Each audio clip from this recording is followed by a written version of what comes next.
Malik Faisal Jahangir with us today, the chairman of Pakistan Association of Rice Exporters. जो इस वक्त challenges हैं हमारे राइस के, उसके लिए क्या क्या कर रहे हैं ताकि स्मूथ सेलिंग हो सके। अनफॉर्चुनेटली हमारा जो सबसे बड़ा चैलेंज है वो फार्मिंग के अंदर है, जो हमारी कन्वेंशनल फार्मिंग है। इतना बाशऊर फार्मर नहीं है हमारा कि वो इसको फिल फॉर मैकेनाइज पे ला सके या कर सके। तो 10 किस्म के जो राइस हैं उनमें से सिंध में कितने किस्म के प्रोड्यूस होते हैं? सिंध में dominant basmati variant is super kernel. How we are dealing with this looming crises जो आगे जाके हमें आएंगे? Rice is a water hungry crop, इसमें तो कोई दूसरी राय नहीं है। ये क्राइसिस आने वाले वक्त में हमारे लिए एक सवालिया निशान भी है, हमें इस बात का भी इल्म है। सीड के अंदर रिसर्च में पाकिस्तान अभी बहुत पीछे है। राइस रिसर्च इंस्टीट्यूट्स बने हुए हैं। मेरा दिल जलता है मैं हालत देखकर। 1926 में एक इदारा बना, आज 2025 आ गया और आज भी आपने 1926 का लाइव मंजर लेना है तो आप काला शकाकू राइस रिसर्च इंस्टीट्यूट चले जाएं। बासमती की अगर आप हिस्ट्री में जाएं, it originates from district Hafizabad which is present in Pakistan. That is the global home town of basmati. तो जो इंडिया के रिसोर्सेज हैं उसको मद्देनजर रखें। तो जो उन्होंने सीड्स बनाए हैं को बड़ा मार्का नहीं मारा। जो कुछ हम कर रहे हैं राइस को लेकर, इंडिया नजदीक भी नहीं है उसके अंदर। आई डोंट नो व्हाई ये इंडिया की खबरें जो है ना अनकरीब बिकना बंद हो जाएंगी। इंडिया की एक कंपनी जितना चावल एक्सपोर्ट करती है पूरा पाकिस्तान उतनी बासमती एक्सपोर्ट। TRBL? नो, सपलटेक 7 लाख टन चावल एक्सपोर्ट करता है। पाकिस्तान पूरा मिलाकर भी 7 लाख टन बासमती नहीं एक्सपोर्ट कर पा रहा। China is your friend, but why India is the largest exporter of rice to China? जिसके पास जो क्रेडिट की बात करते हैं और इंडिया देता है credit, there is no doubt in this. मैं चाहूँ तो मुझे आज इंडिया से बिलियंस का क्रेडिट मिल सकता है। प्राइस जहाँ पर आ जाती है ना वहाँ पर I doubt things matter. China is not the only market ना, तो हमारे पास तो पूरी दुनिया है। अगर आप जियोपॉलिटिकल रिलेशंस की बात करें, ठीक है, चाइना को तो इंडिया से चावल लेना ही नहीं चाहिए, बट वो लेगा क्योंकि China has a very large demand of import. वो जो स्मगलिंग हो रही है उसको किस तरीके से रोका जा सकता है या कम किया जा सकता है? $1 अरब के लिए हमारे मुल्क के जो बड़े साहिब इक़्तिदार हैं मुख्तलिफ ममालिक में जाके तरले ले रहे होते हैं कि $1 अरब दे दो, तो ये $1 अरब की स्मगलिंग तो रोकें। 2026 में आपका एक्सपोर्ट का क्या टारगेट है? पाकिस्तान की हिस्ट्री की सबसे बड़ी क्रॉप तवक्को है हमारी इस साल होगी। अगर वो हो जाता है तो आई एक्सपेक्ट कि हम एक बहुत बड़ा एक्सपोर्ट वॉल्यूम अचीव करेंगे।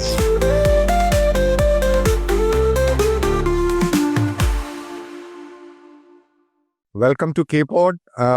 We have Malik Faisal Jahangir with us today, the chairman of Pakistan Association of Rice Exporters, rising voice of rice and growing Pakistan. कैसे हैं आप? अल्लाह का शुक्र। ठीक हैं, फर्स्ट क्लास हैं। थैंक यू वेरी मच, आप आए हमारे पास और मज़ा आया। बहुत मुश्किल से आपने टाइम निकाला। ये बताएं मुझे कि जो इस वक्त चैलेंजिंग और चैलेंजेस हैं हमारे राइस के, उसके वाटर स्केर्सिटी है, इलेक्ट्रिसिटी प्रॉब्लम है और ongoing situation of currency, transportation, freights and shipments और जो इंडिया के कंसर्न्स हैं उससे रिलेटेड चैलेंजेस को इस वक्त एक्सपोर्ट जो है उसमें क्या क्या हर्डल्स हैं और उसको कैसे इरेडिकेट कर रहे हैं आप लोग और उसके लिए क्या क्या कर रहे हैं ताकि स्मूथ सेलिंग हो सके? बिल्कुल ठीक हुरम भाई। आई अंडरस्टैंड कि आपका सवाल है सारा आपका जो पूरी सप्लाई चेन है हमारी, स्टार्टिंग फ्रॉम द बिगिनिंग। जो हमारी फार्मिंग है, सबसे पहले ज़राअत जो है पाकिस्तान की रीढ़ की हड्डी है और राइस सेक्टर उसमें हमारी सबसे बड़ी क्रॉप भी राइस है, पाकिस्तान की सबसे बड़ी एग्री एक्सपोर्ट भी राइस है। अनफॉर्चुनेटली हमारा जो सबसे बड़ा चैलेंज है वो फार्मिंग के अंदर है, जो हमारी कन्वेंशनल फार्मिंग है। आज भी हमारा मेजॉरिटी एरिया अंडर कल्टिवेशन, और मैं कॉन्फिडेंटली कह सकता हूँ more than 80% is still done through conventional farming. Yes. Primarily the reason is कि छोटी लैंड होल्डिंग्स हैं, इतनी ज़्यादा टेक्नोलॉजी नहीं है, जो फार्मर्स हैं उनको इतना इनपुट्स का और सारी चीज़ों का वो इतना बाशऊर फार्मर नहीं है हमारा कि वो इसको फिल फॉर मैकेनाइज पे ला सके या कर सके। व्हेन वी से फार्मिंग, और जो फार्मिंग से रिलेटेड हमारी जो बाकी प्रॉब्लम्स हैं, वाटर स्केर्सिटी है, इलेक्ट्रिसिटी है, anything to do with farming, all of that one problem is lack of education. हमारा जो सबसे पहले है जब हम एक चावल की फसल लगती कैसे है, जब हमारी पनीरी तैयार हो जाती है, जो हमारी सीड है राइस का, जब वो तैयार हो जाता है तो उसको 2 तरीके हैं कि अगर हम कन्वेंशनल की बात करें तो उसमें आपने ट्रैक्टर चलाया, आपने वो ज़मीन को जैसे भी हलवा दिया, वो जिस तरह कहेंगे वो करके आपने वो ज़मीन को तैयार करके आपने पानी से उसको फ्लड कर दिया और फिर आप उसमें मैनुअली जाके ट्रांसप्लांटिंग एक एक करके काश्तकार करेगा। अच्छा, यहाँ पर सबसे पहले तो जब आप यहाँ पे मैकेनाइज्ड और कन्वेंशनल में फ़र्क कहाँ आएगा? कन्वेंशनल फार्मिंग में आपने ज़मीन को जैसे मर्जी तैयार किया और फ्लड कर दिया। मैकेनाइज के अंदर लेज़र लेवल फील्ड आपको चाहिए कि वो बिल्कुल आपकी फ्लैट लैंड हो, उसमें प्रॉपर आपके बेड्स बनेंगे। सबसे पहले तो इसी स्टेज पे आप 15% वाटर वेस्टेज को बचा सकते हैं। अच्छा, इसके अंदर अब क्या आएगा कि आपने जब वो ट्रेज तैयार हो जाएंगे, ट्रेज में आपकी सीड्स लग जाएंगे, पर्पस बिल्ट राइस ट्रांसप्लांटर आएगा। वो राइस ट्रांसप्लांटर आकर सीड्स को 1 बाय 1 लगाएगा और आपने इस स्टेज तक 15% पानी बचा लिया। अच्छा, इसमें एक और फायदा क्या हुआ, कन्वेंशनल फार्मिंग में जब मैनुअली लेबर जाकर चावल लगाती है तो वो प्लांट पॉपुलेशन पर एकड़, एक एकड़ में वो 45,000 पौधा या मैक्सिमम 50,000 पौधा अचीव कर पाते हैं। With the mechanized transplanter, you achieve around 95 to 97,000 plants per acre. So that's also where the difference comes in. आपकी yield भी बढ़ गई और आपने स्टेज पे पानी भी बचा लिया। Moving on from here, जब आपकी फसल तैयार हो रही है, उसमें जो फिर आपके पानी के साइकिल्स चल रहे हैं और उसके बाद by the time you are there to harvest, अब वहाँ पे हार्वेस्ट के टाइम पे जो हमारा दूसरा चैलेंज है वो राइस हार्वेस्टिंग है। अच्छा, जब राइस आप सर्दियों में अक्सर देखते हैं पंजाब में, लाहौर में स्मॉग बहुत हो गई। स्मॉग क्यों बढ़ गई जी? जो काश्तकार है वो आपकी ज़मीन के पीछे, जो हमारे देसी ज़ुबान में कहते हैं, सुडे बच जाते हैं जी। जो आपके लेफ्ट ओवर्स होते हैं, जब आप फसल काट लेते हैं और उसके बाद उसको आग लगा देता है फार्मर। आग लगाने से क्या होता है, वो कहते हैं कि जी ये स्मॉग पैदा कर रहा है, लाहौर में कर रहा है, पंजाब में कर रहा है। We contribute only 5%। This practice जो फार्मर्स अडॉप्ट करते हैं ना जी, आपकी स्मॉग में इसका सिर्फ 5% कंट्रीब्यूशन है या मैक्सिमम 7%। जब हम लोगों ने एक प्रॉपर अपनी स्टेज को कवर कर लिया, फ्रॉम ट्रांसप्लांटिंग, लेजर लेवलिंग से आपने प्रॉपर उसको फील्ड को, अपनी चावल की फसल को एक मैकेनाइज तरीके से आप तैयार करके लाए। हार्वेस्ट पे क्या होता था, आपने भी पाकिस्तान में बेशतर जब देहाती इलाकों में देखा होगा कि एक बहुत बड़ी न्यू हॉलैंड की एक हार्वेस्टर्स आपने देखे होंगे, येलो कलर के, द जायंट साइज्ड वंस। अच्छा, those are build for wheat harvesting, they are not built to harvest rice. Pakistan में then again, unfortunately, less than 10% area uses purpose-built rice harvesters. अच्छा, rice harvester क्यों use करने चाहिए? एक तो उससे आपकी ऑटोमेटिकली यील्ड बढ़ जाती है, जो आपने तकरीबन ऑलमोस्ट 10 से 12% आपकी यील्ड में इम्पैक्ट आता है, कम होती है जिससे just by using the right machinery. So if you using the rice harvester, तो आपके फार्मर को वो पीछे लेफ्ट ओवर्स को आग लगाने की भी जरूरत नहीं रहती। तो वो जो एक राइस फील्ड के ऊपर आपका एक ठप्पा लगता है कि ये स्मॉग बनाता है, वो आपका बाआसानी ये purpose built rice harvester use करने से खत्म हो सकता है। तो वो जो लेफ्ट ओवर्स हैं, चाहे वो 5% है, 10% है, what ever is the percentage, आपने जो फार्मर्स को अवेयरनेस प्रोग्राम कोई इनिशिएट किया है कि ये जो है एज अ फ्यूल यूज हो सकता है, एज इंडस्ट्रियल यूज में आ सकता है, जो बोर्ड्स बनते हैं और दूसरी चीज़ें बनती हैं, MDF बनता है उसमें और उसको फर्दर प्रोसेस करना पड़ता है, बट उसकी एक बहुत अच्छी कॉस्ट ग्रोअर्स को मिल सकती है। दुरुस्त बात। और जो आपके जो बोर्ड्स के प्लांट हैं, जो MDF है और पार्टिकल बोर्ड है और भी दूसरे हैं, सॉफ्ट बोर्ड्स हैं, उसमें इसकी कंजप्शन होती है वर्ल्ड वाइड, उसको यूज़ करते हैं, बट मिक्सअप करके वुड के साथ या बगास के साथ, वो आजकल स्केर्स है। अगर इनको समझाया जाए, जैसे गार्बेज है, मैंने पॉडकास्ट किया था सीपा के डायरेक्टर जनरल के साथ, उन्होंने बताया एक NGO है, तो गार्बेज वो परचेज करती थी, उनके बदले में गोल्ड कॉइन्स देती थी। तो अगर ऐसी स्कीम आप शुरू करें, जैसे रीप है आपकी, REAP obviously high end association है हमारे यहाँ, और भी बहुत सारी एसोसिएशन है, वो मैं देखता हूँ खाली तस्वीरें खिंचवाते हैं। हमारी भी एसोसिएशन है, उनको तस्वीरें खिंचवाने का शौक है, पुराने बाबे बैठे हुए हैं। यहाँ मैं देख रहा हूँ एक young gentleman who is very qualified also and who is literate and who is competent, but वहाँ हमने देखा है वो पुराने बाबे बैठे हुए हैं, वो अपने जो है कोई रिफॉर्म्स नहीं करते, सिर्फ उनकी मीटिंग्स होती हैं, पैटीज चाय खाते हैं और ख़त्म हो जाते हैं। तो इसीलिए मैं एक्सपेक्ट कर रहा हूँ रीप से, क्योंकि 4.19 बिलियन का एक्सपोर्ट है और ये जो एसोसिएशन है $4 बिलियन जो खाली एक्सपोर्ट मैनेज कर रही है, जबकि राइस की जो ग्रोथ है और जो राइस पैदा होता है हमारे यहाँ, वो इससे कहीं ज़्यादा होगा। मेरा जो क्वेश्चन है वो मैं फिर दोबारा उस पर आता हूँ कि आप उसके लिए क्या रिफॉर्म्स कर रहे हैं, अगर नहीं कर रहे तो क्या करने चाहिए, ताकि ये जो स्मॉग हो रही है उसके अलावा हम जो वेस्टेज है, जो रेजिड्यूज हैं, जो लेफ्ट ओवर्स हैं, उनको हम यूटिलाइज कर सकें। बिल्कुल ठीक। खुरम भाई, जो आपका लेफ्ट ओवर्स का सवाल है जी उस पे फर्स्ट ऑफ ऑल यूजेज क्या है, इकोनॉमिक्स क्या है उसके। जो हमारा फार्मर है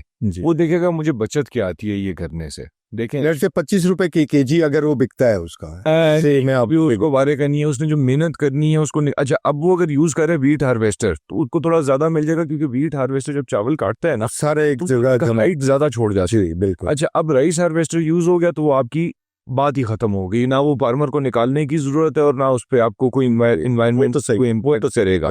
इंटरनेशनल यूज हो रहा है। Exactly. अच्छा, फिर आगे उसके यूजेस क्या हैं? जो आपका जो ये सुडे बच जाते हैं, नॉट नॉट नेसेसरीली कि वो आपके ये डिफरेंट प्रोडक्ट्स में यूज हो, उसमें राइस हस्क और जो बाकी आपके जो जो बिलखसूस तूड़ी जिसको हम कहते हैं वो सबसे ज्यादा वो यूज हो जाती तो है। भट्टे में यूज कर लें। देयर आर यूजेज, बट उसको फार्मर को निकाल के सप्लाई करने में वो बचत ही नहीं है। वो जो अपनी लेबर खर्चेगा एक एकड़ के ऊपर, it's very tough bye the वे, क्योंकि तब तक लैंड ड्राई हो चुका होता है, तो उसको निकालना itself is a proper job. Sir आज आप शुरू करेंगे तो अगले 4 साल में, 5 साल में जाके तो इसको ऑर्गेनाइज किया जा सकता है। हमने कहीं ना कहीं तो जाना है ना। बिल्कुल ऐसी है। उस पर मैं अब बात हूँ खुरम भाई की, जो ये हम लोग what we are doing basic. Yes, REAP का तो काम था आपकी एक्सपोर्ट्स को लेकर चलना।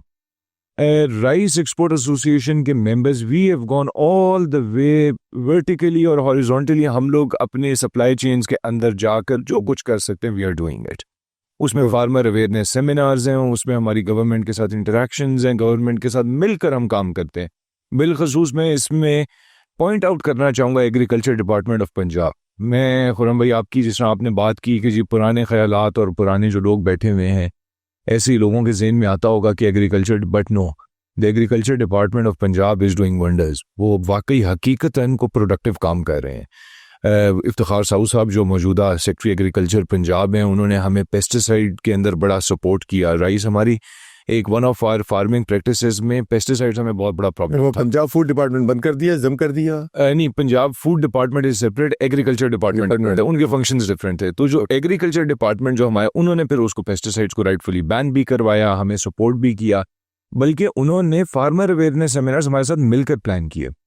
हमारे एक्सपोर्टर्स और पंजाब एग्रीकल्चर डिपार्टमेंट, हम मिलकर मुख्तलिफ अजला में जाकर शेलर वालों को, अच्छा फिर हमारी जिम्मेदारी एज एन एक्सपोर्टर फार्मर पे नहीं खत्म हो जाती। अब हमारे फार्मर के और एक्सपोर्टर के बीच में एक और चेन है, 2 और चेन्स हैं। एक ट्रेडर भी आ जाता है, आड़ती जिसको कहते हैं, जी बहुत इंपॉर्टेंट है, वो भी बहुत इंपॉर्टेंट है, बहुत बड़ी इकोनॉमी है। यस। अच्छा, एक ट्रेडर के बाद और एक्सपोर्टर के बीच फिर एक शेलर वाले आ जाते हैं। जो शेलर वाले हैं उनको भी फिर हमें ट्रेन करना पड़ता है। उनके पास वो पूरी मैं कहूँगा कि जो आपकी कंप्लायंट प्रोडक्ट के लिए जो उनको नॉलेज है या जो उनकी बेस्ट प्रैक्टिसेस हैं, उनको अडॉप्ट कराने के लिए फार्मर से जब आपकी पैडी कट जाती है, the most important thing is कि पैडी कटने के बाद आपने उसको ड्राई करना है। That is the most crucial part. अच्छा, उसमें एक हमारा फिर ये जो हमारे MRLs है, मैक्सिमम रेजिड्यू लेवल्स, और फिर कई मुल्कों में जो उसकी आपकी जो आई वुड से जो आपकी ये प्लांट प्रोटेक्शन की रिक्वायरमेंट्स हैं या जो आपकी रेजिड्यूज की रिक्वायरमेंट्स, हर मुल्क की अपनी अपनी है। तो यूरोप क्योंकि हमारी एक बहुत बड़ी मार्केट है, तो यूरोप की मार्केट हो गई, ऑस्ट्रेलिया हो गया, USA हो गया, इन सब मुल्कों के phyto measures are very strong.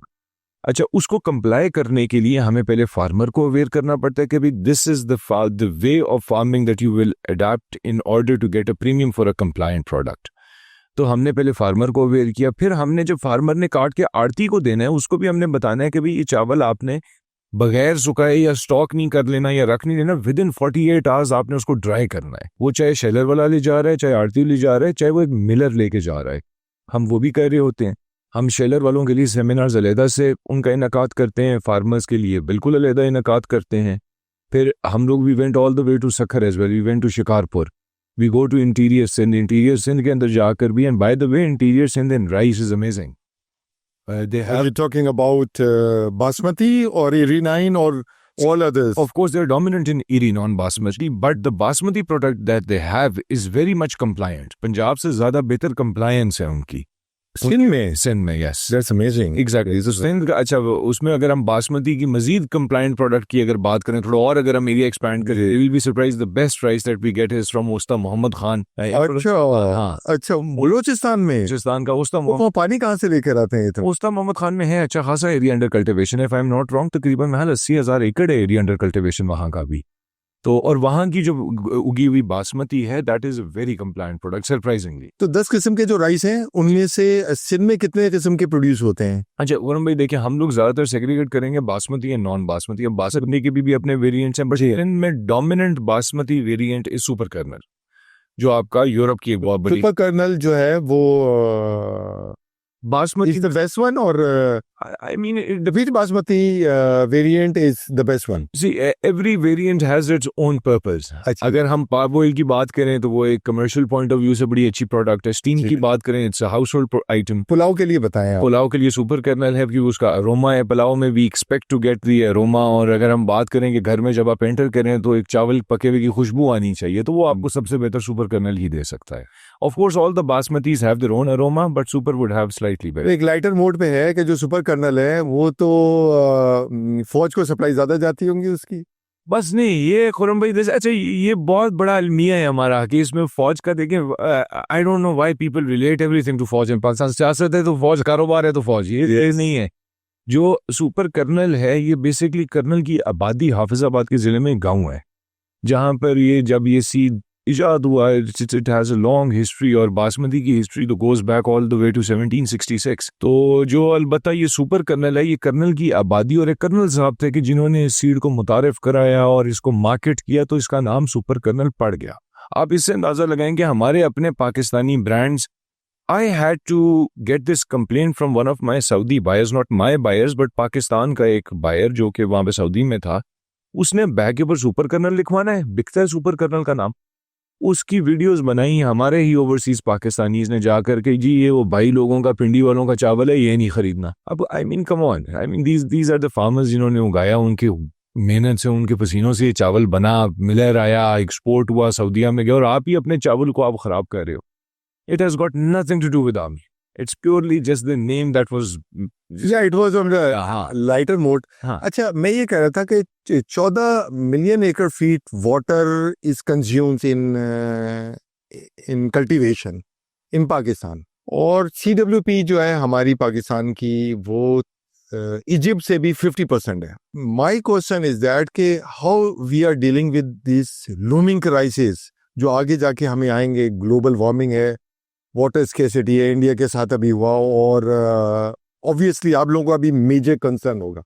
तो इसको कैसे केटर करेंगे आप लोग? First of all, rice is a water hungry crop, इसमें तो कोई दूसरी राय नहीं है। ये क्राइसिस आने वाले वक्त में हमारे लिए एक सवालिया निशान भी है, हमें इस बात का भी इल्म है।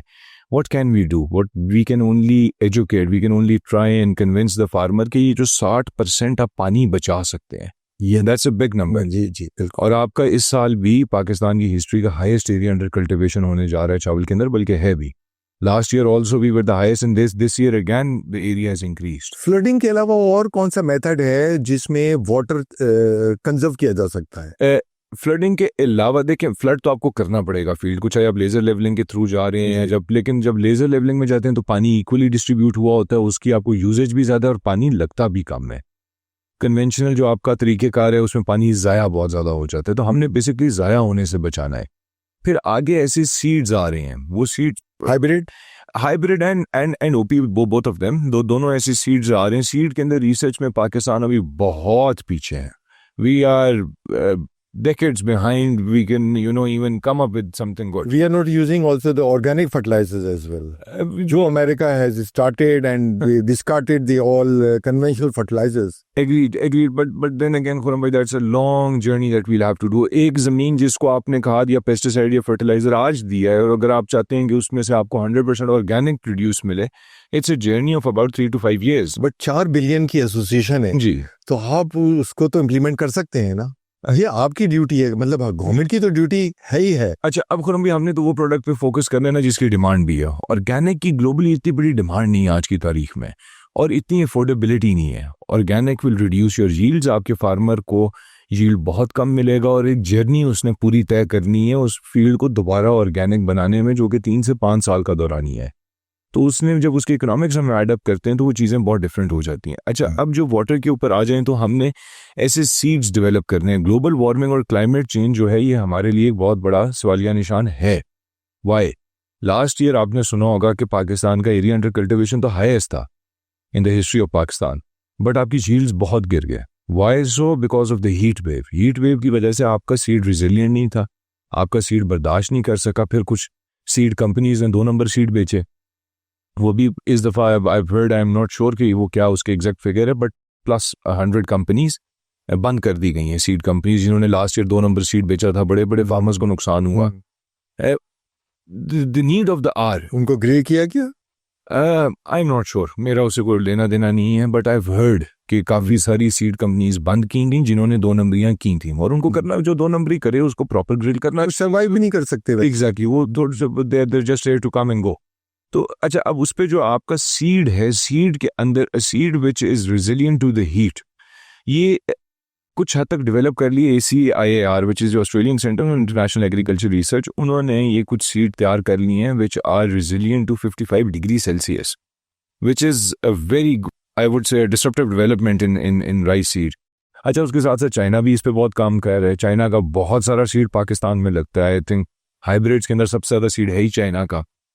Pakistan has not been able to develop its own seed. ऐसा सीड के जो, या सीड रिसर्च मैं कहूँगा हमारी इतनी लैक करती है कि उस पर गवर्नमेंट को फंड करने की और एक प्रॉपर इंस्टीट्यूशन हमें चाहिए कि जो हमारे लिए आने वाले वक्तों में इन सारे चैलेंजेस से निपटा कर हम एक अपना सीड तैयार कर तो ये रिस्पॉन्सिबिलिटी प्लांट प्रोटेक्शन डिपार्टमेंट की है या फिर कौन से इदारे की? ये भी देखें, ये तो वैसे हमारा राइस रिसर्च इंस्टीट्यूट्स बने हुए हैं। काला शाकाकू राइस रिसर्च इंस्टीट्यूट है, Dokri rice research institute which is in Sindh. Government के हैं या ये गवर्नमेंट के हैं, सारे गवर्नमेंट के हैं। बाय द वे, जो काला शाकाकू राइस रिसर्च रनिंग एफिशिएंटली और अब ये खुरम भाई, नाउ दिस वन इज, मैं अगर आपको सच्ची बताऊं कि मेरा दिल जलता है मैं हालत देखकर। 1926 में एक इदारा बना जी, आज 2025 आ गया, और आज भी आपने 1926 का लाइव मंजर लेना है तो आप काला शाकाकू राइस रिसर्च इंस्टीट्यूट चले जाएं। They do claim that they have lots of seed varieties के जो मार्केट नहीं हो पा रही या वो आगे नहीं बढ़ाई जा सक रही। 3 चीजें होती हैं जब हमने इस सीड को देखना है। नंबर 1, फार्मर एक्सेप्टेंस, एक सीड को लेकर के फार्मर को यील्ड क्या मिलता है। नंबर 2, मिलर एक्सेप्टेंस, क्या है कि मिलर को एक रिकवरी कितनी मिल रही है उस सीड के बस। And finally the consumer acceptance, के चावल लंबा है, खुशबू है, सारी चीज़ें हैं। ये 3 बेसिक पैरामीटर्स हैं। हमारा राइस इंस्टीट्यूट क्लेम करता है कि उनके पास बहुत सारी वैरायटीज हैं जो उन्होंने डेवलप कर ली हैं, which have a very long grain rice, which is the longest to what I have heard so far, कि भाई इससे भी लंबा चावल हो सकता है। क्लेम तो वो बहुत कुछ करते हैं, बट अनफॉर्चुनेटली हमें को उसके कोई फ्रूटफुल रिजल्ट्स या कोई प्रोडक्टिविटी नज़र नहीं आई। So I really have my concerns in that part of rice exports. अच्छा, मुझे ये बताएं आपके we are among the top 10 rice exporter in the world. We placed at number 4, if I'm not wrong, and Correct. we are trying to come as a number 2, and which is reachable and quite possible. India is number 1. India में कितनी varieties हैं? हमारे पास 10 varieties हैं। उन्होंने कुछ और जो उनकी रिसर्च है उसमें और वैरायटीज उन्होंने प्रोड्यूस की हैं।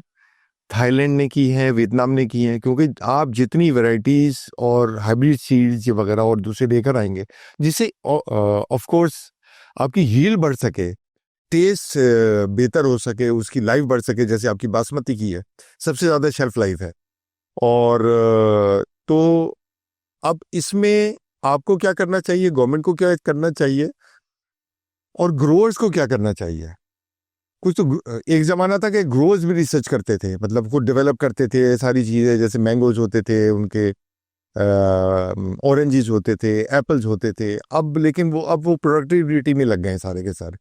तो उसमें हमें क्या करना चाहिए कि खाली हम जो 10 पे हमने अपने आप को कन्फाइन किया हुआ है और उसी पे हम यील्ड ज़्यादा लाने की कोशिश करते हैं और करते हैं। तो अगर हम 10 की जगह 15 वेराइटीज़ लें, 18 वेराइटीज़ लें जिनकी प्रोडक्शन ज़्यादा आ जाए, हमारे पास यील्ड ज़्यादा आ जाए, टेस्ट ज़्यादा आ जाए और उसकी कॉस्ट कम हम कर सकें, तो वो कौन कौन से और हैं जो हमारा हमसाया मुल्क इंडिया, ज़ाहिर इंडिया और हमारे सम जो रीजन है उसकी जो ट्रॉपिकल रीजन्स हैं और एक जैसा मौसम है हमारे यहाँ, तो उसके लिए हम कौन कौन सी और कर सकते हैं, आपकी नॉलेज में है वो? जो इंडिया का सीड रिसर्च है, ये थोड़ा सा हमें ज़हन में रखना है कि अब डायनेमिक्स चेंज हो चुके हैं। Although this started back in 2001-2 में जब आपका ये WTO होता था और IPO से, तो उस टाइम तक आपके GI लॉज ये इतनी चीज़ें नहीं आई थी।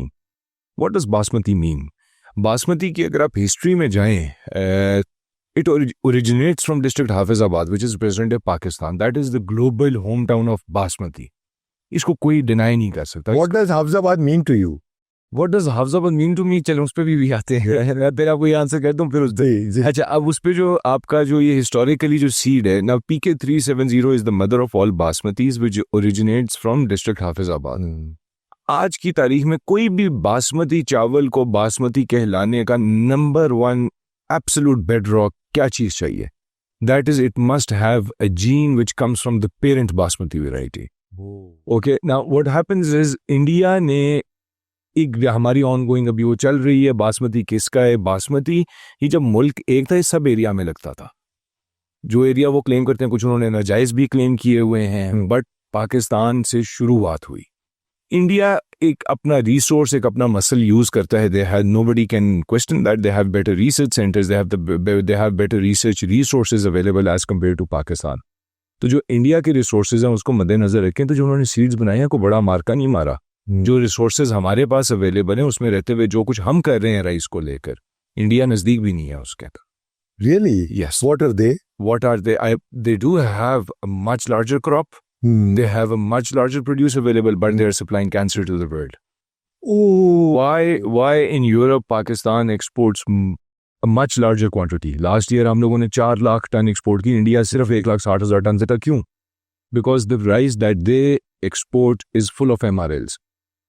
इस वजह से इंडिया का चावल दुनिया में क्वालिटी में Pakistan is ahead of India. Everybody knows that. और जो आपकी इंडिया के सीड रिसर्च सेंटर्स हैं या जो इंडिया की राइस एक्सपोर्ट एसोसिएशन है, no doubt they have more varieties, they have more resilient varieties. Number of varieties भी उनके पास हमसे ज़्यादा हैं. But now their basmati starting to get questioned कि क्या उसमें पेरेंट बासमती के जीन्स मौजूद हैं. That is now being questioned और वो होगा आगे, प्रॉब्लम आएगा. फिर इंडिया ने बीच में ये भी कोशिश की कि अपने वो राइट्स क्लेम कर सके. उस पर भी अल्हम्दुलिल्लाह पाकिस्तान जीता और हमने अपना सिक्का मनवाया कि नहीं जी बासमती ओरिजिनेट ही पाकिस्तान से करता है. but tell me one thing. China is your friend, but why India is the largest exporter of rice to China? अच्छा, वहाँ पर भी खुरम भाई देखें, एक तो जो थोड़ा जियोग्राफिकली आ जाता है कि आपने जब पाकिस्तान से चावल एक्सपोर्ट करना है तो आपका चाइना जाने में वो एक ट्रांजिट रूट भी लंबा हो जाता है, टाइम भी ज़्यादा है. वहाँ से ज़रा ट्रांजिट भी सी रूट्स के कम है. और वहाँ से जो और फिर एक फैक्टर आ जाता है प्राइसिंग का. प्राइस जहाँ पर आ जाती है ना, वहाँ पर आई डाउट थिंग्स मैटर कि पाकिस्तान इंडिया है या पाकिस्तान चाइना है. बट फैसल तो- जो फर्स्ट क्वार्टर है जी, उसमें तो 123% ग्रोथ हुई है in export to China. Why is it so? From from- Pakistan? why did this happen? Yeah, Because we were the cheapest in non basmati. China में नॉन बासमती जाता है. आज की तारीख में भी we are the cheapest supplier of non basmati globally. Basmati में हम बहुत महंगे हैं इंडिया So से. you are taking India's share into it. We have या उन्होंने जो अपनी एक्सपोर्ट बंद कर दी थी वो कारण है उसका. वो भी कारण है. That also plays a role, क्योंकि एक आपका एक फैक्टर आ जाता है कि भाई India is not a reliable exporter. History में 3 दफा वो बैन या 2 दफा लगा चुके हैं. बैन भी और एक्सपोर्ट ड्यूटीज भी लगाते हैं. Chinese? नो, इंडिया अच्छा, इंडिया अपनी एक्सपोर्ट पे बैन लगा. एक्सपोर्ट अच्छा, ओके. या उसके ऊपर कोई ड्यूटीज वगैरह लगाते हैं. पाकिस्तान ने कभी नहीं. तो करंट क्राइसिस और ये वॉर के बाद पाकिस्तान को ज्यादा शेयर नहीं मिलेगा चाइना से.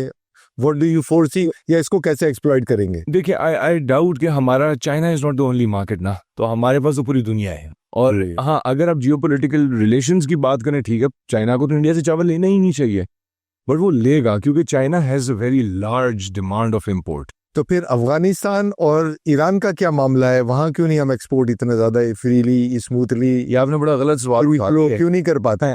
Yes. Afghanistan, Iran, that is a very grey area in Pakistan rice export. Border मिलते हैं आपके दोनों? बॉर्डर बिल्कुल मिलते हैं, लेकिन आपके कुछ चैनल्स ऑफ एक्सपोर्ट्स हैं ना. एक्सपोर्ट का एक तरीकेकार है आपका. जो आप let's I give you an example. आप एक्सपोर्टर हैं, आप चावल एक्सपोर्ट करते हैं, आपने कराची से एक्सपोर्ट करना है. यस. आप उसके ऊपर टैक्सेस पे करेंगे, आप बैंक को अकाउंटेबल होंगे, आप FBR पे अकाउंटेबल हैं. You have full chain to show. आपने कहाँ से खरीदा, आपने इनपुट्स, उसकी पैकिंग कहाँ से ली, सब कुछ आपके पास एक पूरी उसकी एक ट्रेल होगी.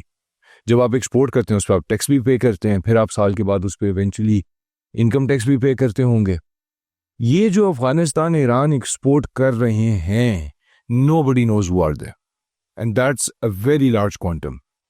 When I say it's almost up to $1 billion of rice is smuggled from Pakistan every year. And who are these people? We don't know. Unorganized sector. This is and these are the people who are creating problems for the genuine exporters. वो कैसे create कर रहे हैं? अब चावल इतना competitive हो चुका है कि पूरी दुनिया में, ठीक है, this is a major eating food that everybody eats in the world. 64% लोग दुनिया में चावल खाते हैं. But there are numerous suppliers. ठीक है, बासमती आपके पास होगा, but basmati is not what the whole world eats. Yes. There is a much larger picture that we have to account for. ये तो अफगानिस्तान का, ईरान has got the अब वो क्या करते हैं? अब हम लोग इतने competitive world में एक genuine exporter बैठा हुआ है, उसने 2% 2.5% अपना कटवाना है एक्सपोर्ट के टाइम पे, उसको डॉलर का रेट लगना है 283 रुपए का इंटरबैंक का आज का. ये लोगों को क्या एज हासिल है? ये एज हासिल है कि इनका पैसा कैश है. ये जाएंगे एक मिल वाले के पास और मिल वाले के पास जाकर ये कहेंगे कि कैश पकड़े और वो 1000 रुपए का पर मन प्रीमियम देते हैं, जो कि हमारा टोटल प्रॉफिट भी इतना नहीं होता. वो उसका प्रीमियम देंगे, कैश के ऊपर माल उठाएंगे, ले जाएंगे. क्या करेंगे? अफगानिस्तान के बॉर्डर पे जाएगा, 1 कंटेनर की जीडी फाइल होगी, 10 निकल जाएंगे. अच्छा, same goes with Iran. Iran के बॉर्डर्स पे भी ऐसा ही होता है जी. अच्छा, फिर वहां पे डॉलर्स वो कैश में ले रहे होते हैं, उसकी ट्रेसेबिलिटी तो है नहीं. अब वो जो डॉलर्स में उसने कैश रिसीव किया, ओपन मार्केट डॉलर का रेट हमेशा से ही ऊपर रहा है. आज भी if I am not wrong तो मेरा ख्याल ओपन मार्केट का 292-93 रुपया रेट है. More than that. More than that. Yes. और मैं रेट मुझे और आपको आज क्या मिलेगा इंटरबैंक का? 283 रुपए का. तो मैं और आप कैसे काम करेंगे? अच्छा, इसमें एक छोटा सा टेक्निकल क्वेश्चन है, हो सकता है आपको बुरा लगे. ग्रोअर, राइस ग्रोअर की बात कर रहा हूं मैं, टैक्स नहीं देता. आड़ती टैक्स नहीं देता. आपकी राइस मिल में आता है, DTRE होता है, उसको प्रोसेस करते हैं, भेज देते हैं, आप 2.5% देते हैं उसके लिए. तो मेरा नहीं ख्याल कि अगर उससे हम compete करें, वो जो स्मगलर है, मैं स्मगलर ही कहूँगा उसको, जो यहाँ से अफगानिस्तान और ईरान भेज रहा है, तो 2.5% का तो कम्पिटिटिव एज एक एक्सपोर्टर आराम से कर सकता है. नहीं खुरम भाई, it makes a large difference. दूसरा मेरा क्वेश्चन है, इसी से रिलेटेड है. मैंने कहा था ना आपको हो सकता है बुरा लगे, कि वो जो स्मगलर्स हैं, तो राइस एक्सपोर्टर जो ऑर्गेनाइज हैं, वो उनके साथ इनलाइन तो नहीं होते कि अब आपने 1 लाख टन प्रोसेस किया, फॉर एग्जांपल फिगर्स में भी 50,000 टन किया या 5,000 टन आपने किया, तो वो 5,000 टन में से आपने 3,000 टन उसको स्मगलर को दे दिया, उसने आपको कैश दिया, तो आपकी जो मिल है, हर राइस एक्सपोर्टर की मिल है, तो उसने उसका एडवांटेज उठाया. तो कहीं ना कहीं वो भी उसके पार्टनर्स हैं. मैं खुरम भाई अब दोनों सवालों का जवाब देखिए. एग्री वाले जो आपका फार्मर है वो टैक्स नहीं भरता, मैं उसको कसूरवार ठहराना भी नहीं चाहूंगा जी. आपका जो फार्मर है वो इतना अनपढ़ है कि शायद उसको टैक्स का मतलब भी ना पता हो. आप कैसे एक्सपेक्ट करते हैं कि वो आपके टैक्स बैंड में आएगा? अच्छा, आड़ती की बात करें तो aarhti is the biggest problem of this country for any grain, not just rice. हमेशा से वो फार्मर को भी एक्सप्लॉइट कर रहा होता है. वो आप जिसको उसने आगे से बेचना है उसको भी एक्सप्लॉइट कर, ब्लैकमेल करता है, ब्लैकमेल करता है. अच्छा, उसका काउंटर कंपनीज आ गई हैं. There are corporate companies which are trying to take that segment of the market. उसमें HBL ज़राई है, NRSP है, और इस तरह के बड़े अच्छे इदारे हैं. I know a few other names who are now starting to come into this side of the trade. तो वो तो एक ऐसा एस्पेक्ट है कि जिस पे काम शुरू हो गया है. 1 स्टेप एट अ टाइम उसके अंदर बेहतरी आएगी और इंशाल्लाह हमारा टैक्स बैंड उससे बढ़ेगा. तो दूसरा सवाल था ना आपका कि एक्सपोर्टर भी इन्वॉल्व है. मेरा एक दर्द है. मेरा दर्द ये है कि मैंने बैंक से लोन लिया हुआ है. अच्छा, जो मैंने बैंक से लोन लिया, मैंने सब्सिडाइज लिया, ERF एक्सपोर्ट रीफाइनेंस जो मैंने लिया, मुझे सस्ता लोन मिला. मेरा वो लोन क्या कहता है? स्टेट बैंक मुझे कहता है अगर वो ₹1,00,000 लोन लिया है ना तो 2 लाख की एक्सपोर्ट करनी है, डबल करनी है, दिखानी है एक्सपोर्ट. अब वो एक्सपोर्ट अगर मैं इनको प्रेफर करना शुरू कर दूंगा तो मेरा तो वो स्टेट बैंक की नंबर 1. नंबर 2 ये है कि इन लोगों को सेल कौन करता है? चावल ये खरीदते कहाँ से हैं? पहले तो अव्वल तो ये है कि कुछ लोगों ने ये मिलें भी लगा दी हुई हैं. कुछ ऐसे स्मगलर्स हैं जिनकी अपनी अब मिलें हैं. I know them very well, yes. And the other part, the sad part is कि फिर जो हमारे और एक्सपोर्टर और फार्मर या आड़ती के बीच में एक शेलर है, जो कि बहुत बड़ा एक पाकिस्तान में बहुत बड़ा बिजनेस मॉडल है वो भी. तो शेलर वाले इनको माल बेच रहे होते हैं और इन्हीं के उनके साथ रवाबित भी होते हैं. हमारे पास अगर कोई एक्सपोर्टर के पास जो लेजिटिमेट एक्सपोर्टर है, उसके पास कोई स्मगलर तशरीफ ले आए और वो हमें 2,000 रुपया भी प्रीमियम देगा, we will never sell him that rice. We don't know who that person is. वो अपना ID कार्ड नहीं देना चाहता. हमें क्या पता कि वो चावल कहाँ ले जा रहे हैं, उसका क्या यूज होगा और वो कौन बंदा है. तो a genuine exporter won't do that. But yes, जो आप जिनके पास वेज आउट हैं या जो थोड़े मैल प्रैक्टिसेस में इन्वॉल्व होते हैं, वो लोग फिर उनके साथ काम करते हैं, विच इज वेरी अनफॉर्चुनेट. अच्छा, आप ये नहीं समझते कि जो राइस एक्सपोर्ट है, तो यहाँ दूसरी एक्सपोर्ट जो है वो टेक्सटाइल की है, विच is the largest I think, which is the biggest, उसके अच्छे नंबर्स हैं, और भी दूसरे सेगमेंट्स हैं एक्सपोर्ट के। तो आप ज़्यादा प्रिविलेज नहीं है कि आपको बैंक से अच्छे लोन्स मिलते हैं रिफाइनेंसिंग में, सॉफ्ट लोन्स होते हैं, सॉफ्ट लोन्स बोलेंगे आप उनको, तकरीबन 50% के हिसाब से होता है, 13% है तो आजकल 7-8%, I am not sure about it. इन सारी चीज़ों के बावजूद आपके लिए थ्रेट्स हैं और गवर्नमेंट बहुत सपोर्ट करती है, तो इन सारी चीज़ों को अगर आप जमा करें और अगर अपने लिए एक टारगेट सेट करें आप अपना, तो वो 2026 में आपका एक्सपोर्ट का क्या टारगेट है? बिल्कुल ठीक। खुरम भाई देखें, फर्स्ट ऑफ ऑल टेक्सटाइल की आपने बात की जी, I am not sure about the exact figures but rice sector is about to REAP members textile को काटने वाले हैं। टेक्सटाइल अपनी एक्सपोर्ट गिनता है 17-18 अरब डॉलर की है जी। इंपोर्ट्स कितनी है? जब आप इंपोर्ट और एक्सपोर्ट जब आप नेट फिगर देंगे ना तो राइस सेक्टर या रीप मेंबर्स अनकरीब उसको ओवरटेक करेंगे। Yes, but what that export that you are doing from textile sector उसको आपने फैसिलिटेट किस हद तक किया हुआ है? आपने उनको क्या क्या फैसिलिटीज दी हुई हैं, वो चाहे टैक्स एग्जेम्पशंस हैं, वो चाहे DTREs हैं, वो इंपोर्ट फॉर री एक्सपोर्ट्स हैं, आपके जो बॉन्डेड वेयर हाउसिंग स्कीम्स हैं, फिर उसके बाद इंडस्ट्रियल एस्टेट्स की जो आप स्कीम्स टेक्सटाइल्स वालों को खसूती मिलती हैं जी, सस्ते लोन मिलते हैं, बेशुमार चीज़ें सब्सिडी एंजॉय की उन्होंने इतना। सब्सिडी बैसाखियों के सहारे। हमारे बहुत सीनियर मेंबर हैं वो कहते हैं टेक्सटाइल बैसाखियों के सहारे जिंदा है, सब्सिडी के बगैर कभी भी नहीं सर्वाइव कर सकता। अभी रिसेंटली भी आपने देखा होगा थोड़ी सी सब्सिडी खींची तो उनकी चीखें निकली। आपके राइस सेक्टर ने तो कभी सब्सिडी नहीं मांगी, आपके राइस सेक्टर ने तो कभी नहीं गवर्नमेंट को कहा कि जी हमें ये फैसिलिटी दें। It's a sector which has built up itself completely on the power of the private sector. तो आपको पावर भी सब्सिडाइज रेट पे कभी मिली है? नहीं मिलती। राइस सेक्टर के ऊपर 1 रुपए की भी गवर्नमेंट सपोर्ट एग्जिस्ट नहीं, उल्टा बल्कि इट्स अ कमोडिटी बिजनेस। आपका जो नॉन बासमती है उसमें नेट प्रॉफिट आपका 2.5-3% होता है। इसमें क्वांटिटी की बात है कि 1,00,000 टन है, 10,000 टन है, 25,000 टन है, 2.5-3% बचता है आपके ऊपर। जब हमने 4 अरब डॉलर की highest export in the history of Pakistan की, उसका हमें गवर्नमेंट ने इनाम कह दिया, हमारे पे मजीद टैक्स 1% बढ़ा दिया, हमें आपकी फाइनल टैक्स रिजीम से बाहर निकाल दिया गया। फिर उसके बाद जो हमें पहले 33% हमारी कमाई का टैक्स जाता था वो अब 66% पे चला गया। तो 34% नेट प्रॉफिट जो हमारे प्रॉफिट में से अगर 34% बच जाए, रुपया हमने कमाया 100 रुपया और उस 100 में से 34 हमारी जेब में आना है, क्या करेगा वहां पे राइस? मुझे आप दोबारा बताएं कि वो जो स्मगलिंग हो रही है उसको किस तरीके से रोका जा सकता है या कम किया जा सकता है? देखिए ये खुरम भी काम है गवर्नमेंट का, ये काम है FBR का। FBR सवाल तो करे, FBR ये पूछे तो सही। अच्छा, फिर वहां पर एक और बहुत बड़ा फैक्टर है मिस डिक्लेरेशन। एक्सपोर्ट डेटा में हम पढ़ते हैं कि अफगानिस्तान आपका 100% ब्रोकन एक्सपोर्ट हो गया $160 पे। अच्छा, ये थोड़ा मैं आपको कॉन्सेप्ट समझा दूं। एक पहले वैल्यू क्या है उसकी? मैं वही आपको बताने लगा। पहले एक लगा करती थी MEP जी, मिनिमम एक्सपोर्ट प्राइस, जिसको डिटरमिन करता था मिनिस्ट्री ऑफ कॉमर्स। अच्छा, वो लास्ट ईयर हटा दी गई for more level playing field.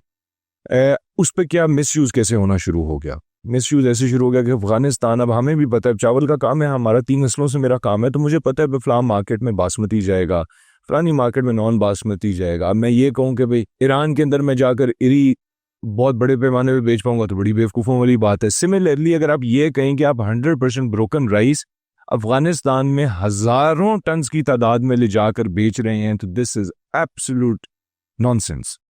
Afghanistan खाता है महंगा चावल, वो बासमती खाता है, लंबा चावल खाता है। अफगानिस्तान पैसा है नहीं है बट वो चावल पे बासमती पे खर्चते हैं।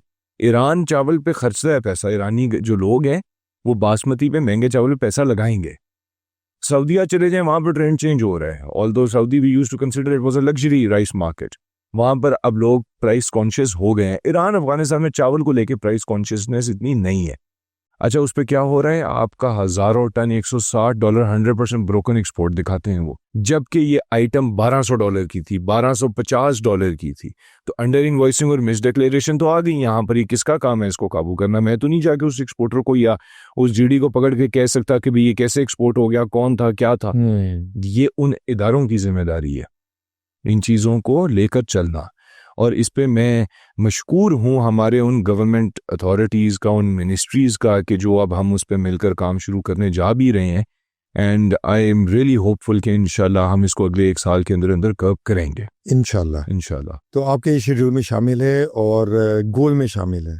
बिल्कुल for the industry I just want a level playing field. आप पाकिस्तानी हैं, आपको राइट होना चाहिए कि एक जो चावल एक्सपोर्ट कर रहे हैं आपकी बचत और एक स्मगलर की बचत में और फॉरेन एक्सचेंज, बराबरी आए तो फॉरेन एक्सचेंज आएगा, मुल्क का फायदा है, मुल्क का फायदा है। अभी वो आपकी जॉब्स बढ़ेंगी, आपसे इंडस्ट्री बड़ी होगी, एक्सपेंड होगी, आपका बिजनेसमैन फले फूलेगा तो वो इन्वेस्टमेंट करेगा और पूरी इकोनॉमी, सर्कुलर इकोनॉमी आपकी चलती है। मुझे आप ये बताएं, पाकिस्तान इज प्राउड कि हमारे पास ऐसे बिजनेसमैन और हमारे एक्सपोर्टर हैं, जिसमें Garib sons is on the top, Hasan Ali है और पाकिस्तान ऑर्गेनिक फार्म्स हैं।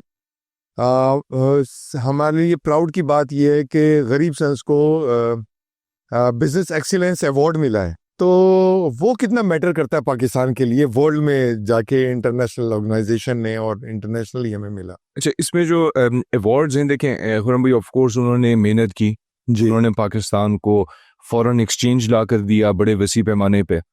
पाकिस्तान के लार्जेस्ट एक्सपोर्टर थे गरीब सन्स, फवाद गरीब साहब को नेशनल सिविलियन अवार्ड भी मिला। ये सब चीज़ें कब की उन्होंने? जब पाकिस्तान को डॉलर की शदीद ज़रूरत थी। हमने ₹1 की चीज़ इंपोर्ट किए बगैर अरबों डॉलर इस मुल्क को ला दिए, तो ये दाद जाती है उन एक्सपोर्टर्स को, गरीब सन्स को, ऑर्गेनिक फार्म। और कितनी एफर्ट्स हैं उसके अंदर इन्वॉल्व होती हैं, आई नो देम पर्सनली। बिल्कुल ऐसे और भी जितने एक्सपोर्टर्स हैं अब वो एफर्ट करते हैं, जानते हैं उनकी जिंदगी और वो 36 आवर्स काम करते हैं Exactly. और वो फोन ऐसे यूज करते हैं और सारे काम, सारी लग्जरीज छोड़ के इसके अंदर अपना, और उसके अलावा एक बहुत बड़ी टीम जो डेडिकेटेड है, बिल्कुल उसके अलावा हार्डशिप्स को क्रॉस करके, और वो सारे चैलेंजेस, लॉस भी बियर करते हैं ऑफ कोर्स एट टाइम्स। देखिए खुरम भाई, इस पे आप स्टेट कल्चर से तो वाकिफ होंगे जी। राइस सेक्टर अनफॉर्चुनेटली पाकिस्तान में कॉर्पोरेटली चल ही नहीं सका। बहुत बड़े बड़े इदारे आए आकर, उसमें बड़े बड़े नुकसान खाकर चले गए। And when I say these were mega companies, like वो पाकिस्तान की बड़ी कॉर्पोरेट फर्म्स थी और दे फेल्ड बैडली। अच्छा, वाई सो? क्योंकि इसके अंदर अनफॉर्चुनेटली द मैन पावर और the people you are dealing with जी are Pakistanis, who are uneducated and all they care about is how they have to pass the day. That's the major concern. तो सेठ involvement के बगैर rice sector, आपकी rice mill survive कर जाए, बड़े मुश्किल चांसेस हैं उसके। इस वजह से ये जो एक्सपोर्टर्स जिनका आप नाम ले रहे हैं, ये दिन रात भाग दौड़ करके, अपनी फैमिली लाइफ सेक्रीफाइस करके, अपनी खुद की पर्सनल लाइफ सेक्रीफाइस करके तब जाके इन रिजल्ट्स पे पहुंचते हैं। और ये वो लेजिटिमेट एक्सपोर्टर्स हैं कि जिनको स्मगलर्स इफेक्ट करते हैं। वाई?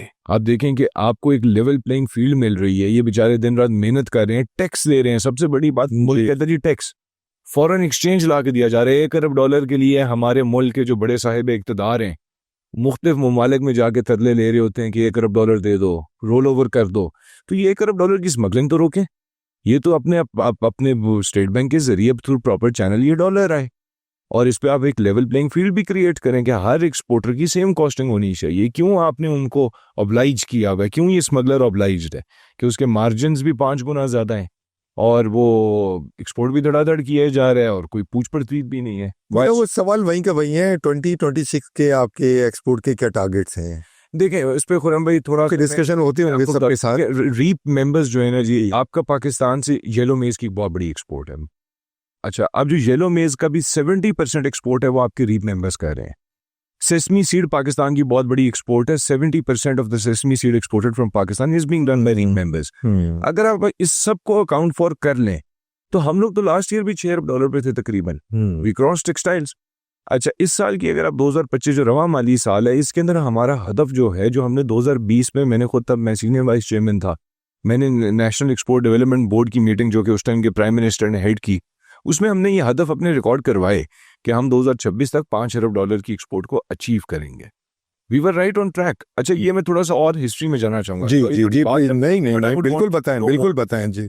जब 89 में RECP, rice exporting corporation of Pakistan, बंद की गई और प्राइवेट सेक्टर को एक्सपोर्ट अलाउ की गई, रीप बनी 1996 में, तब तक हमारी एक्सपोर्ट लगभग $300 मिलियन थी और प्लस माइनस $1 अरब पे हम जाने वाले थे। $300 मिलियन पे जब एक्सपोर्ट थी, और जो उस टाइम के रीप के जो सीनियर मेंबर्स थे, ये गए मिनिस्ट्री कॉमर्स के पास और गवर्नमेंट को कहा इन्होंने कि हम ये $300 मिलियन से बढ़ाकर $1 अरब पे ले जाएंगे। बिलीव मी खुरम भाई, देवर लाफ्ड एट। उन्होंने कहा तो ये क्या आप बातें कर रहे हैं कि आप $1 अरब की ले जाएंगे। उनको सीरियस ना लिया गया, चले गए डिसहार्ट होके। ठीक, 1 साल गुजरा, $1 अरब की एक्सपोर्ट अचीव होगी। जब $1 अरब की एक्सपोर्ट अचीव हुई 2001 में जाके हमने कहा जी हम $2 अरब अचीव करेंगे, उन्होंने फिर इस बात को मजाक में ले लिया। अल्लाह की करनी हुई कि 2002 से लेकर सन 2000 21 तक हम 2.1, 2.2, 2.3 इस रेंज में रहे। 2021 में आके हमने $2.5 बिलियन की एक्सपोर्ट पहली दफ़ा अचीव की, या 2021 में। अच्छा, हमने 2020 में ये भी टारगेट दिया कि हम $5 अरब पर लेके जाएंगे, तो अब हमने consistently 2 billion in between 2 and 2.5 achieve किया। फिर हमने ये कहा कि जी हम 5 बिलियन पे लेके जाएंगे। अच्छा, 2022, 2023 हमने अचीव किया, देन अगेन 2.3। फिर जब आया 2024, उसमें हमने अचीव किया $4 बिलियन से ओवरऑल। $4 बिलियन अचीव करने का we were right on target. जब हमने ये 2020 में बात की कि हम 2026 में $5 अरब अचीव करेंगे, तो जब हमने $4 अरब पे हम 2.5 से उठकर पहुंच गए थे, व्हाट वेंट रॉन्ग? क्यों हम लोग फिर पीछे आने लग गए? ये इस बात का जवाब मेरे पास भी अनफॉर्चुनेटली नहीं है कि ये क्यों हम लोगों की एक्सपोर्ट घटी इस साल। दूसरा, जो आपकी एक्सपोर्ट बढ़कर $5 अरब पर जानी थी, there is a big chance कि इंशाल्लाह बफजले खुदा शायद इस साल भी हम लोग $5 अरब अचीव कर रहे हैं। शायद it's an if and but we are going well during the last 2 quarters. Yes, इस दफा खुरम भाई देखें, हमने थोड़ा फार्मर्स को भी थोड़ा, फिर हम पीछे वाली बात पे जाएंगे, बट हमने फार्मर्स को इस दफा एक चीज पे बड़ा कन्विंस किया था, लेट सोइंग के ऊपर। गंदम कटने के फौरी बाद फार्मर लगा देता था मुंजी, तो हमने उसको कन्विंस किया वो बहुत, उससे यील्ड्स बहुत बेहतर होंगे। फिर एरिया अंडर कल्टीवेशन भी हाईएस्ट है, तो इस दफा क्रॉप साइज तो बहुत बड़ा होने जा रहा है। सॉइल को टाइम मिल जाता है ना उसमें, अपने क्रॉप रोटेशन के प्रैक्टिसेस हैं। बिल्कुल। तो पाकिस्तान की हिस्ट्री की सबसे बड़ी क्रॉप हम तवक्को है हमारी इस साल होगी। अगर वो हो जाता है तो आई एक्सपेक्ट कि हम एक बहुत बड़ा एक्सपोर्ट वॉल्यूम अचीव करेंगे। और बारिशें हो गई, time the. Exactly, everything looks right in place. अब बाकी इंशाल्लाह बफजले खुदा वक्त आने पे ये बात का सही अंदाजा होगा। यूएई की एक्सपोर्ट तो पाकिस्तान की 2.1 बिलियन है जी, which is the highest among all other countries, reason वगैरह। डोंट यू थिंक कि वहाँ हमारा जो राइस जाता है वो डिफरेंट लेबलिंग होके इंडिया का बन के आगे निकल जाता है? देखिए खुरम भाई, ये अब नहीं होता। ये बात एक बड़ा कॉमन वर्ड ऑफ माउथ है जी। हम जो non rice people they, the first thing that they will say is कि जी इंडिया का रीपैक हो जाता है। ये पहले होता था। आज की तारीख में आपको पाकिस्तानी ये करें तो वाइबल है। आप इंडिया से बासमती लें और उसको पाकिस्तानी बैग में ठप्पा लगाकर बेचें तो आपको बहुत प्रीमियम्स है। अच्छा, अब ये रिवर्स हो गया है? रिवर्स हो सकता है, हो नहीं रहा बट हो सकता है। आई मीन ये इलीगल है, तब भी इलीगल था, अभी इलीगल है। ये बिल्कुल जिन्हें आप तो बैग के ऊपर पाकिस्तानी लेके इंडियन बेचें तो जुर्म है। सिमिलरली इंडियंस करते थे, जुर्म था। पर ये तब होता था जब पाकिस्तानी चावल सस्ता था और इंडिया का महंगा था। Now it's the opposite. Pakistani basmati is almost 40% expensive than India as of today. तो इंडियंस को it won't have any economic benefit कि वो पाकिस्तानी चावल इंडिया का करके बेचे। अब ऐसा नहीं है। Are you talking about the GI tagging, right? Not just the GI tagging, but just आपकी देखिए कमाने तो पैसे है ना जी, जिसने भी चावल खरीदना या बेचना है। इंडिया का महंगा चावल लेकर आप देखिए, सॉरी, पाकिस्तान का महंगा चावल इंडिया वाले लेकर क्यों सस्ता बेचेंगे? So that is yours at a penny, but why does it? क्यों यूएई की हमारी मेन एक्सपोर्ट है, यूएई से आगे री एक्सपोर्ट बहुत है। अफ्रीका जाता है, मुख्तलिफ मिडिल ईस्टर्न मुल्कों में जाता है, लोगों के वहाँ पे अपने ऑफिसेज हैं मार्केटिंग के, जो चावल मंगवा के आगे उसको री एक्सपोर्ट करते हैं। That is why UAE is the largest client. Basmati war के लिए जो जीआई टैगिंग है वगैरह, उसमें एक कॉन्ट्राडिक्टरी सी चीजें हैं, वो मुझे क्लैरिफाई करनी है, थोड़ी सी डाउट्स हैं। ठीक है। फॉर एग्जाम्पल ये है कि न्यूजीलैंड और ऑस्ट्रेलिया, वहां जाके इसको हम लोग जीत गए वो वाली वॉर तकरीबन जाके, तो उसको क्लैरिफाई कर दें कि हमें सक्सेस हुई है वहाँ या नहीं हुई है। बिल्कुल ठीक। नहीं खुरम भाई देखें, दैट्स एन ऑनगोइंग प्रोसेस। अभी वहाँ पे वक्त है। देखें, इंडिया ने जो अपनी सोल राइट्स की ऑपोजिशन फाइट। नाज़रीन के लिए जीआई टैगिंग क्या है वो भी जरा थोड़ा सा एक्सप्लेन कर। जीआई टैगिंग बेसिकली खुरम भाई इट्स जियोग्राफिकल इंडिकेशन। ठीक है। अच्छा, जियो टैगिंग जो है it's part of your IPO law जो हमका होता है। जीआई लॉ पाकिस्तान में मुतारिफ कराया गया था मार्च 2020 में। If I am not, yes, March 2020 में पाकिस्तान का जीआई लॉ बना। और जीआई लॉ है कि जी ये प्रोडक्ट, क्या इसमें ऐसे कैरेक्टर्स हैं कि ये इस प्रोडक्ट को यूनिक टू दैट एरिया करता है जोग्राफिकली। फ्रेंच वाइन्स हैं, कुछ ऐसी चीज़ है दुनिया, यानी कि these are the more popular items. या I mean non food products, Swiss watches का एक अपना एक नाम है जी। सिमिलरली बासमती दुनिया का वाहिद चावल है जो दुनिया में सबसे लंबा है। Everybody wants basmati, so why not have a GI tag for this? कि this product has been a GI। Pakistan की बासमती के GI का क्या मतलब है? a rice which is grown in the foothills of Himalayas, in between the plains of Indus and Chenab. ये area है जहाँ पर बासमती उगेगा। यहाँ के सॉइल कैरेक्टर्स ऐसे हैं कि जो इसकी यूनिक अरोमा को, उस सॉइल को, वो सॉइल उसके अरोमा को सपोर्ट करता है, और इसी जगह पे जब आप बासमती उगाएंगे तो वो बासमती कहलाएगा। अमेरिका ने बहुत अरसा पहले 2001-2 में टेक्सास के अंदर ये कोशिश की थी कि यहाँ से सीड ले जाकर और वहाँ पर उगाकर उनका जी हमारा बासमती है, but that was straight away refused. और उन्होंने कहा जी ये बासमती नहीं, ये टेक्समती कहलाएगा, ये टेक्सास का चावल है, ये बासमती वो नहीं है। अच्छा। अच्छा, और बास जो है दिस मीन्स फ्रेग्रेंस। तो सिमिलरली ये पाकिस्तान के उन इलाकों में जो कि हमारे जियोग्राफिकल मैप जो हमने दिया है उसके अंदर जब उगाया जाएगा और वहाँ पर फार्मिंग होगी, वो बासमती कहलाएगा। This is the real term, और ये इसका जियो टैग्ड है। अभी तक we are not there yet, it's a very long journey, but eventually हम लोग we are near to it. I mean अगर हम 2020 में जब हमने शुरुआत की थी, पहली दफ़ा इसकी ऑपोजिशन आई 16 सितंबर 2020 में, 2019 में, सॉरी, या 2020 during Covid, before Covid so it was 16 सितंबर 2019 जब किया था। अच्छा, ऑलराइट, इन यूरोपियन यूनियन, और वो उन्होंने वहाँ पर भी सोल राइट्स के लिए किया, बट पाकिस्तान ने जाकर उसको चैलेंज किया, और तब I mean I just joined office as the senior vice chairman. तो हमने फिर अपने प्राइवेट सेक्टर ने और गवर्नमेंट ने, दोनों ने अपने अपने लॉयर्स हायर करके हमने ऑपोजिशंस फाइल की, और वहाँ पर जाकर हमने इंडिया को मुंह तोड़ जवाब दिया उसके अंदर। सिमिलरली जो भी रिसेंटली आपने न्यूजीलैंड का और ऑस्ट्रेलिया का कहा, वहाँ पर भी इंडिया ने सेम कोशिश की कि जाकर सोल राइट्स क्लेम किए कि जी बासमती सिर्फ इंडिया का है, which is absolutely wrong, it's absurd. I don't know why ये इंडिया की खबरें जो है ना अनकरीब बिकना बंद हो जाएंगी।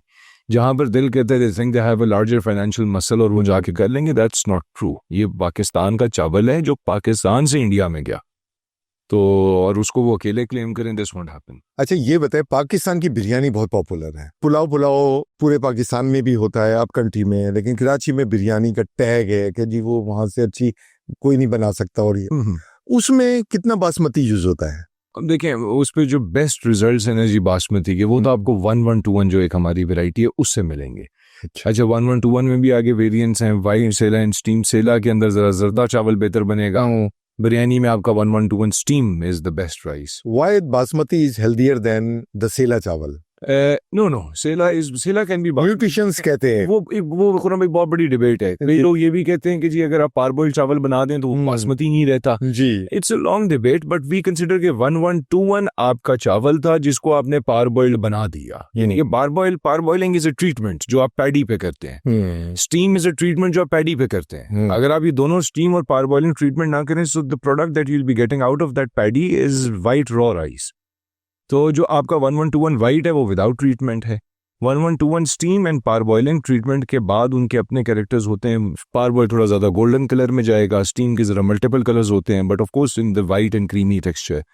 और फिर भी the best results that you will have is 1121 steam for basmati rice, for biryani rice. Faisal, सबसे इम्पोर्टेंट चीज़ हमने अभी तक डिस्कस नहीं की, राइस का जो वैल्यू एडिशन है और जो उसकी ब्रांडिंग है, उसका क्या क्या स्कोप है और किस किस चीज़ में हम वैल्यू एडिशन कर लेते हैं। मुझे पता है राइस का फ्लावर होता है और उसकी जो पैकेजिंग के पॉइंट ऑफ व्यू से मुझे पता है, क्योंकि वो बहुत सोफिस्टिकेटेड होती है और उसका बड़ा ख्याल रखना पड़ता है, मॉइस्चर कंटेंट्स एंड ब्ला ब्ला ब्ला। तो उसके बारे में ज़रा बताइए प्लीज़। देन अगेन खुरम भाई, यहाँ पे पाकिस्तान थोड़ा सा लैक करता है। अगर मैं कंपेयर करूँ दो चीज़ों, वैल्यू एडिशन की अगर आप बात करते हैं, I would compare it with China. Rice China बेशक इंपोर्ट करता है, they have their own produce as well, very large produce. China की अपने भी बहुत बहुत बड़ी काश्तकारी है चावल की। तो जो वो चावल इससे प्रोडक्ट्स बना रहा है, नॉट चावल तो पाकिस्तान में तो नहीं जी खाने के लिए कि पका लिया और खा लिया। चाइना में they make 3000 products out of rice. उसमें राइस क्रैकर्स हैं, बेशतर और चीज़ें जो पैकेट करके वो सीरियल सभी एग्जैक्टली बेशतर चीज़, राइस नूडल्स भी अपने आ गए। Sticky rice, isn't it? It's sticky rice, but still they are value adding to it, which you can do as well. ठीक है, sticky तो एक उसका character. Do we produce that kind of rice? Yes. वो जो आपका non basmati जो 86 है, वो to some extent it is sticky rice. To some extent. The size is different. The sizes characters थोड़े different हैं। तो but चाइना का जो अपना एक sticky rice, of course that has a different character, जो sushis में और इन चीज़ों में use होता है। Starch contents जो है वो vary from every brand and every they do, yes, they do। और फिर कुछ इंडस्ट्रियल प्रोसेसेस जो आपकी रीप्रोसेसिंग है उसमें भी फर्क आ जाता है कि आपने किस हद तक उसको ट्रीट किया है या किस हद तक एस्टॉनिश किया है कि उसके वो जो कंटेंट्स हैं वो आगे पीछे हो जाते हैं, but value addition is a big it has a big room in Pakistan, क्योंकि हम लोग प्योरली चावल को चावल की नज़र से ही एक्सपोर्ट कर रहे हैं। उसमें हम किसी किस्म की कोई वैल्यू एडिशन के ऊपर काम नहीं कर रहे, चाहे वो हमारे बाय प्रोडक्ट से हो सके, हम राइस ब्रान ऑयल है, राइस फ्लावर है, या राइस बेस्ड प्रोडक्ट्स हैं, उसमें फ्रूक्टोज हैं, सिरप्स हैं, बेशुमार चीज़ें हैं। यहाँ पर हम थोड़ा लैक करते हैं। और जब आपने बात की ब्रांडिंग की, पाकिस्तान इज टू ब्रांड्स जिनको हम कह सकते हैं कि वो हकीकतन ब्रांड है, दैट इज गार्ड एंड फलक। Guard and flag, guard and फलक, ये वो नंबर 1 एंड नंबर 2 है पाकिस्तान। अच्छा, वो जो कायनात है 1121 उसको भी हम ब्रांड समझते थे। नहीं, वो तो एक वैरायटी है, जी, दैट्स अ जी। Kind of rice. But Kainaat is also a brand we have found in the super stores also. It is a brand, it is a brand, यानी कि ब्रांड नेम वो चलता है कायनात का, यानी कि आपको हर बैग पे कायनात लिखा नजर आएगा जी, पाकिस्तान। यस। और लेकिन एट द सेम टाइम जिसको मैं ब्रांड समझूंगा और मैं कहूंगा कि इंटरनेशनल पैरामीटर्स के ऊपर कि यार ये दो ब्रांड हैं जो पाकिस्तान की शनाख्त है, वो गार्ड और फलक है। अब आप कंपेयर करें इंडिया के एलटी फूड से, उनके ब्रांड्स को कंपेयर करें, आप टिल्डा को देखें, उनके तो KRBL है, KRBL तो एक राइस आपका एक्सपोर्टर है। एक्सपोर्टर है जी हाँ। ब्रांड्स के ऊपर बात करें, और सनराइज है, उनके भी ब्रांड बेशुमार है। देखिए मैं आपको एक और फिगर दे देता हूँ, चले, जी। इंडिया की एक कंपनी हम्म, जितना चावल एक्सपोर्ट करती है पूरा पाकिस्तान उतनी बासमती एक्सपोर्ट। KRBL, नो, सपलटेक। सबलटेक। सपलटेक 7 लाख टन चावल एक्सपोर्ट करता है, पाकिस्तान पूरा मिलाकर भी 7 लाख टन बासमती नहीं एक्सपोर्ट कर पा रहा। we have done this, we have done 1.2 million tons as well, historically 1.3 पे भी हम गए हैं, बट कुछ अरसे से हम लोग बिलो 7 लाख टन। हमारी तो 50% of the all rice export is basmati, right? No no, much less than that, much less than much less. हमारी मेजॉरिटी एक्सपोर्ट नॉन बासमती ही है, अच्छा। और वॉल्यूम में भी, डॉलर टर्म्स में भी वही ज्यादा बड़ी है। बट अगर हम कंपेयर करें इंडियन बासमती ब्रांड्स को, they are way ahead of us. क्या वजूहत है उनकी? वो आप फार्मर से शुरू हो जाएं, all the way farm to fork जो हम कहते हैं, हर चीज में वो हमसे सस्ते हैं। बिजली उनकी सस्ती, टैक्स उन पे कोई नहीं है, कोई परेशानियां उनके पास नहीं है, बड़े वो स्मूथली अपने बिजनेसेस को ऑपरेट कर रहे हैं, आराम से 9 से 5 वो काम करते हैं, घर आ जाते हैं, कोई चीजें उनको अनवांटेड सर्कमस्टांसेस फेस नहीं करने। उनका ग्रोअर ज्यादा ऑर्गेनाइज नहीं है हमसे, और उनको भी सब्सिडी मिलती है, ग्रोअर को गवर्नमेंट बहुत सपोर्ट करती है, बिल्कुल, फाइनेंसिस में भी और दूसरी परचेजिंग और उसमें भी। और उनकी जो गवर्नमेंट है, जो इदारे हैं उनके, हमारे तो गवर्नमेंट के इदारे बंद हो रहे हैं, जैसे पंजाब फूड ऐसे डिपार्टमेंट, पास्को और दूसरे, वो इतने फाल नहीं है और इतने इम्प्रेसिव उनकी परफॉर्मेंसेस नहीं है जितनी उनकी गवर्नमेंट की है। विदाउट एनी डाउट जो government supports for farmers and for rice exporters India में मौजूद हैं, उसकी आधी भी आप पाकिस्तान में दे दें जी, I think we'll do wonders. ये जो आप एक्सपोर्ट करते हैं वो LC पे करते हैं, एडवांस TT पे करते हैं, DB पे करते हैं, कॉन्ट्रैक्ट होता है, DA पे होता है, और उसकी प्रोटेक्शन क्या है? बिल्कुल ठीक। अच्छा, इस पे खुर्रम भाई, जो आपका चावल पाकिस्तान से एक्सपोर्ट होता है, अनफॉर्चुनेटली उसका जो आपका नॉन बासमती सेक्टर है, डिपेंड्स ऑन द बायर्स। वैसे तो of course we would prefer कि हमारी पेमेंट सिक्योर हो, वो थ्रू आपकी बैंकिंग चैनल्स, LCs हैं उसके हो, बट ये एक ऐसी मार्केट बन चुकी है कि आपने सेल भी करना है, आपको परेशानी है तो आपको क्रेडिट देना पड़ता है। अच्छा, अब क्रेडिट आपने दे दिया, अब आप पहले चावल बेचो, फिर उसके बाद पैसे लेने चले जाओ, ये तो कोई कारोबार नहीं है। और अगर आपके कहीं पे पैसे मर गए, देयर इज नो वे आप उसको रिकवर करा सकें, आपके पास इंश्योरेंसेज नहीं है। वेयर एज होना क्या चाहिए, ECGC जो इंडिया में है उनका क्या है, what ever they export that is protected. अगर उनके कल को कहीं पर डिफॉल्ट होता है तो if I am not wrong 85 to 90% उनको ECGC के through protection available, insurance, yes. और हमारे यहाँ वो ऐसी कोई फैसिलिटी नहीं है, कोई कॉन्सेप्ट ही नहीं है, जो कि इंडिया में it is a must, you can not export rice without having an ECGC certificate. तो इस वजह से यहाँ पर हम ये कहेंगे हमारे लिए कोई ईज ऑफ डूइंग बिजनेस है, या जो आप कह लेंगे कारोबार के अंदर जो एक हमें सहूलियात फराहम होनी चाहिए थी, दे आर नॉट। मैं इसी से रिलेटेड एक बात करूंगा, जैसे हमारा गरीब सन्स है, उसकी रेटिंग आई है A और A2 कहलाती है, A² कहलाती है, जो इंटरनेशनल एक्सपोर्ट में उनकी ग्रेडिंग होती है ना, ठीक है, एक्सपोर्टर्स की। ठीक है, मैंने I have gone through okay, their article in international papers, ठीक है। तो मेरे ख्याल से अगर ये ECGC जैसा इदारा यहाँ शुरू कर दें, और जो A और A2 वाले जो रेटिंग वाले एक्सपोर्टर्स हैं, या टॉप रेटिंग वाले एक्सपोर्टर्स हैं, जिनका काम एक्सपोर्ट करना, मेल प्रैक्टिसेस करना नहीं है, तो उनको अगर ये कवर किया जाए तो उसमें रीप कुछ काम कर सकती है कि वो डेवलप करे और प्रोटेक्ट करवाए, क्योंकि हमारे तो मेल प्रैक्टिस शुरू हो जाएंगी ना कि अपनी कंपनी खड़ी की आपने अफ्रीका में या दुबई में या वेयर एवर, और उसके बाद यहाँ से एक्सपोर्ट कर दिया, वो चला गया और यहाँ से इंश्योरेंस से भी पैसे ले लिए, वहाँ से भी पैसे ले लिए। I am sorry about that, but it happens जी। और वो एक्सपेक्ट भी किया एक्सपोर्टर्स हैं जो क्रेडिबल हैं, they don't do like that. उनका एक्सपोर्ट करना उनका मेजर कंसर्न है, ऑब्जेक्टिव है एंड गोल्स है।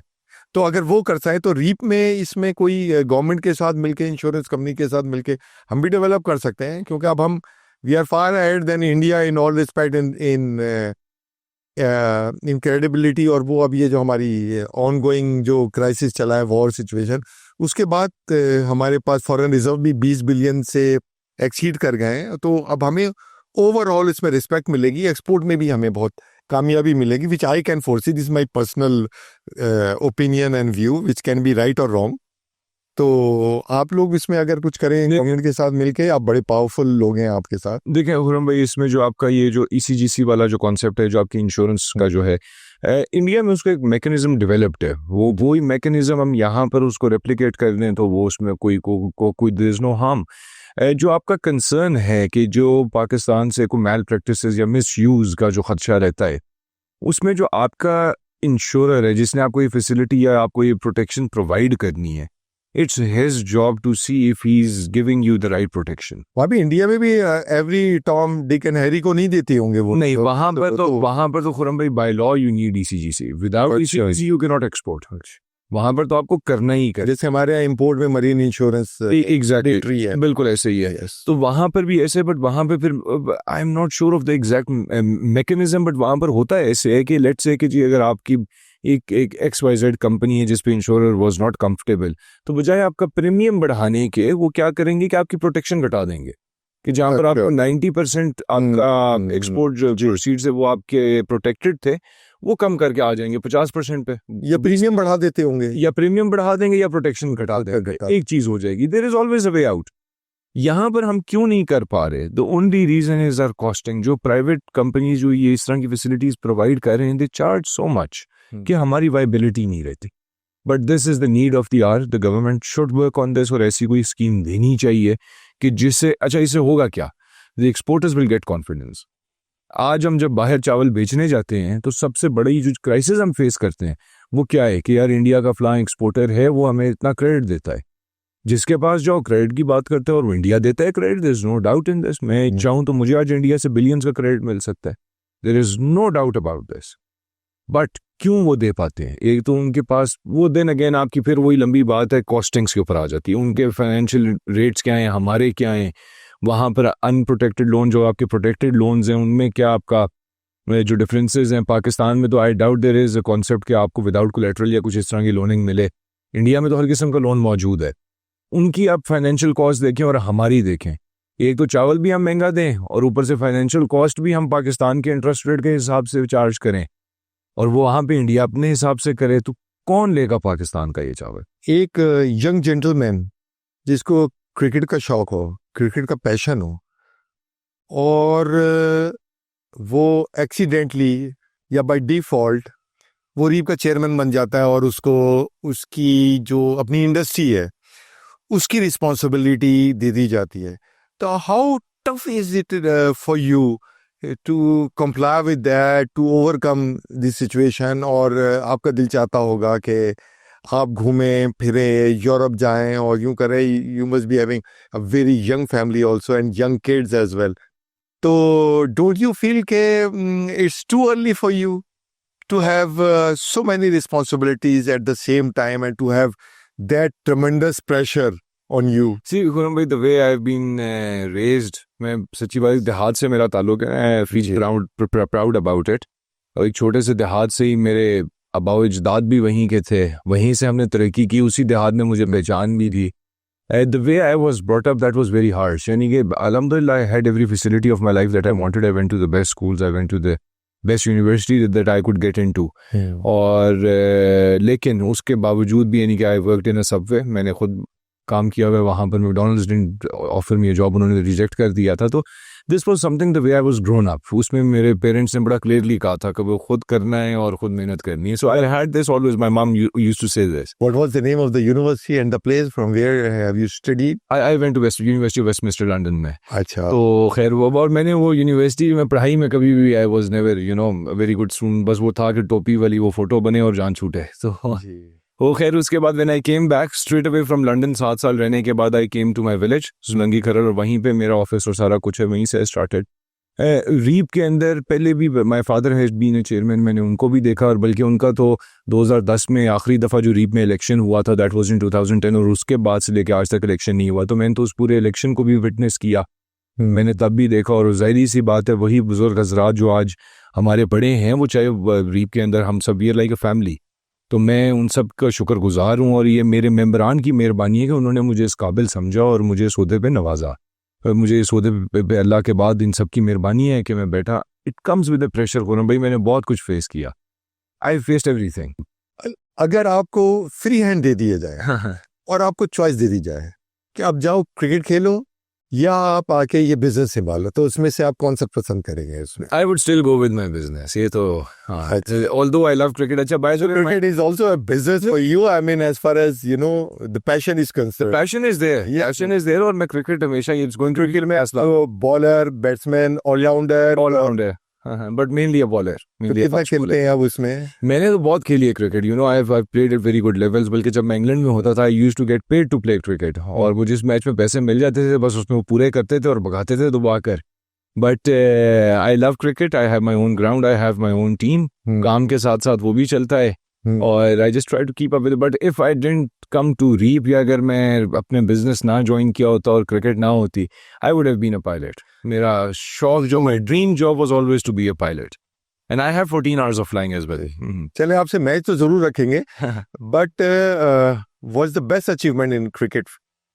द बेस्ट अचीवमेंट, अच्छा ये भाई, एक हार्टफोर्डशायर लीग का मैच था वहाँ पर ना, इधर ये सेंट ऑल्बन्स में।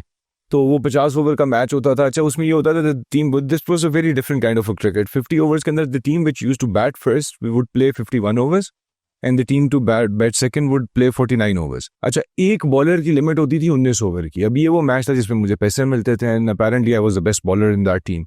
तो उस मैच में उन्होंने मुझसे 19 ओवर बॉलिंग करवाई। अच्छा, वो 19 ओवर में मुझे इन अ डे, और उस 19 ओवर में फास्ट बॉलिंग, और उस 19 ओवरों में मैंने 3 विकेट्स लिए और 37 रन्स दिए। I was still the best bowler. तो वो खैर that's one of the most memorable matches that I have ever played. और बैटिंग में नॉट रियली, बट एक दफ़ा एक मैच हुआ था इधर ही मेरे ही अपने ग्राउंड में ही हाफिजाबाद में। सो वेरी रेयरली, बट वहाँ पर उस क्राउड भी बहुत था। तो I scored I think 77 runs. तो आर यू टेल एंडर और नो, वो थोड़ा फायदा उठाते हैं ना अपना, तो कोशिश करते हैं कि जरा ओपनिंग मिल जाए, लेकिन I usually play around, I come in at 5। Faisal को 5 साल के बाद कहाँ देखते हैं आप? खिदमत खल्क, विदाउट जो अपना मेरा देहात है, philanthropy, to see my company grow. मैं अपनी कंपनी के लिए I work day and night, और उसी को बढ़ाने में, और इंशाल्लाह जो मेरी एक जो राइस एक्सपोर्ट एसोसिएशन की जिम्मेदारी है इसको बखूबी निभाने में, anything to do with trade, उस पर इंशाल्लाह मैं इस मुल्क के लिए भी हाजिर हूँ, अपने इदारे के लिए भी हाजिर हूँ, and that's what I would focus on always. तो अगले 5 साल में आप अपनी ऑर्गेनाइजेशन को कहाँ देखते हैं? जूट मिल को, या आपके जो सिंथेटिक सेक्स हैं उस मिल को आगे किसको ग्रो करता हुआ देखते हैं नेक्स्ट 5 years? देखिए खुरम भाई, मेरा प्राइमरी टारगेट इस टाइम पे कम्प्लीटली पैकेजिंग है जी। पैकेजिंग, डिफरेंट काइंड्स ऑफ, उसमें ग्रेन पैकेजिंग और उसी में मैं अपनी कंपनी को ज़्यादा एक्सपैंड भी कर रहा हूँ, and that's where would I would want to grow more, क्योंकि राइस में I have a very large installed capacity, और कंपटीशन बढ़ने की वजह से उतना ज़्यादा वॉल्यूम भी अब नहीं रहा। तो packaging is one side where we already master, we been in this industry for 40 years now, और उसी में हम अपने आप को बढ़ा, उसमें जिद्दत भी ला रहे हैं। I am introducing new technologies, new kinds of packaging, और उसी को इंशाल्लाह मैं आगे लेकर चलूंगा। So are you looking forward for flexible packaging as well at the same time? Yes, that will be part of it, क्योंकि जो the kind of technology that we are looking into, that will be having flexible packaging, and at the same time catering some parts of the plastic packaging as well. Faisal, what will be the Pakistan Role in global food security. Global food security, of course, it's one of the most important factors. Why so? Because Pakistan is set to become the third largest exporter in a few years for rice. Abhi we are at the fourth. तो उसमें we supply to almost 172 countries. This is one part of the segment जो आपकी global food security, अब जिस तरह with the changing dynamics of the world, जिस तरह आप ये आगे अब जंगें जिस तरह से होने जा रही हैं, पानी की जंग की बातें की जा रही हैं, तो Pakistan plays a strategic role in the global food security because we are supplying to more than if I'm not wrong to I would say maybe 200-300 million people or more than that. I don't know exact figure, but far more than that. तो हम अगर एक दुनिया के इतने बड़े segment को cater कर रहे हैं और खुदा ना खास्ता just for the sake of the argument Pakistan export ही बंद कर देता है. सो इमेजिन ग्लोबली आपके फूड क्राइसिस कहाँ जाएंगे, आपको राइस को लेकर प्राइसेस कहाँ जाएंगे. इतने मिलियंस ऑफ टन्स जब आपकी सप्लाई नहीं होगा तो जाहिर सी बात है ग्लोबल फूड सिक्योरिटी का सवाल आएगा. सो पाकिस्तान आने वाले वक्त में जब जंगों का रुझान टुवर्ड्स फूड सिक्योरिटी होगा, Pakistan will play a very strategic role in that. Final question, REAP को अगले 5 साल में कहाँ देखते हैं आप? खुरम भाई, रीप जो है, अच्छा एक तो रीप के अंदर आगे आने वाले टाइम पे जो मेरी एक ख्वाहिश है जो अब चेंज होने भी जा रहा है, we'll incorporate other commodities as well, maize and sesame seed, so that the REAP members can be accounted for what exports they are doing. जो कि मैं यकीन से कहता हूँ कि आप ये तीनों कमोडिटीज़ को मिला दें तो REAP is the largest exporter association of Pakistan. उसके अलावा रीप के अंदर मज़ीद अगर मैं बात करूं तो जो हमारा फॉरेन एक्सपोजर है, फॉरेन डेलीगेशंस हैं दुनिया में, जहां पर पाकिस्तान में तो अल्हम्दुलिल्लाह रीप का एक बहुत बड़ा नाम बन चुका है, बट पाकिस्तान से बाहर थोड़ा सा हम लोग लैक करते हैं. हमारे इंटरनेशनल ऑफिसेज नहीं हैं. I would really want to have our own international offices. REAP के अपने ऑफिसेज हों उन नेशंस में कि जहाँ पर सबसे ज़्यादा हमारा चावल जाता है. मैं काफ़ी ज़्यादा इसको अब I am trying to make it more technologically advance, कि हमारे जितने भी मेंबरशिप्स हैं, जो हमारे मेंबर्स हैं, उनकी जो डॉक्यूमेंट रिक्वायरमेंट्स हैं वो सारी की सारी उनको ऑनलाइन अवेलेबल की जाए, ऑनलाइन फराहम की जाए. कोई भी ऐसा चैलेंज जो राइस एक्सपोर्टर को आता है उस पर रीप आगे खड़ा होता है. और नॉट जस्ट मी, ये मैं तो आया हूँ 2 साल के लिए, I will be gone. Anybody, ये एक अल्लाह की तरफ से इस सेक्टर को खैर है, इस एसोसिएशन को एक रब की बहुत बड़ी करम नवाजी है कि अल्लाह के फजलो करम से जब भी इस ओहदे पे चेयरमैनशिप पे कोई भी फायज हुआ है उसने अपनी जिम्मेदारियां बखूबी निभाई हैं. And this chairmanship comes with lots of responsibilities. It's not a part time job, it's a full time job. आपने अपने इदारे से, अपने ज़ाती मसरूफियात से हट कर इंडिपेंडेंटली इसको बाकायदगी से टाइम देना पड़ता है. And I see this to become the largest trade body of Pakistan इंशाल्लाह. वर्ल्ड की जो एक्सपोर्ट फिगर्स हैं वो मोर देन $39 बिलियन हैं, जो कि अगले 5-7 सालों में $50 बिलियन से एक्सीड कर जाएंगी. तो उम्मीद करते हैं कि पाकिस्तान की भी जो एक्सपोर्ट हैं वो भी अगले 5-7 सालों में $10 बिलियन से एक्सीड करें और डबल हो जाएं. और इंशाल्लाह we wish for the best Thank you in future, and thank you very much for joining us, and we'll see you again in short. Thank you so much. Thank you very much. बहुत शुक्रिया.